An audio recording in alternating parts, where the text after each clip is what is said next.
আসসালামু আলাইকুম, সবাইকে শুভ দুপুর। আজকে দুপুরের রান্নার ভিডিও দেখাবো, যেহেতু আজকে সকালে রান্না করিনি।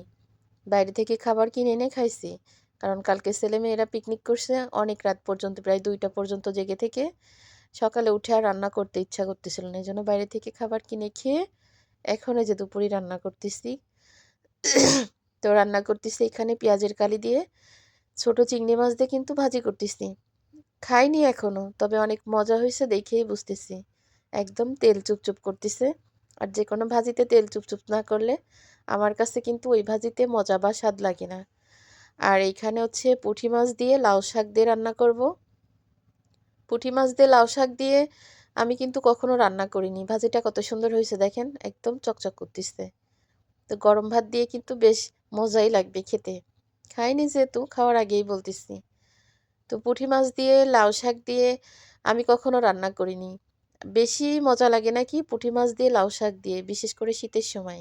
তো আজকে আমি রান্না করতেছি এখানে অল্প অল্প মানে লাউ শাক আছে অল্প, মানে একদমই অল্প। 2টা 3টা ডগা আছে, 3টা ডগা দিয়ে এখানে 2 পিস আলু দিছি। দিয়ে আমি পুঁটি মাছ দিয়ে রান্না করব। মাছ অনেকগুলা, শাক কম হলে কি হয়েছে, মাছ কিন্তু অনেকগুলা। তো রান্না যখন যখন করিনি, তখন আজকে প্রথম রান্না করতেছি, তাহলে একটু মাছ বেশি দিয়েই রান্না করব, এটা চিন্তা করছি। তো এখানে আমি মাছ হাতে মাখায় উঠায় রাখিছি। উঠায় রাখে তার ভিতরে পেঁয়াজ মরিচ একটুখানি কষায়ে ঝোলের পানি দিয়ে উপরে কিন্তু শাক দিছি। শাকটা একটু নাড়ায় চাড়ায়ে মশলার সাথে মিশাই দিয়ে এইবার উপর দিয়ে কিন্তু সেই মাখানো মাছগুলা পাতায় পাতায় দিচ্ছি।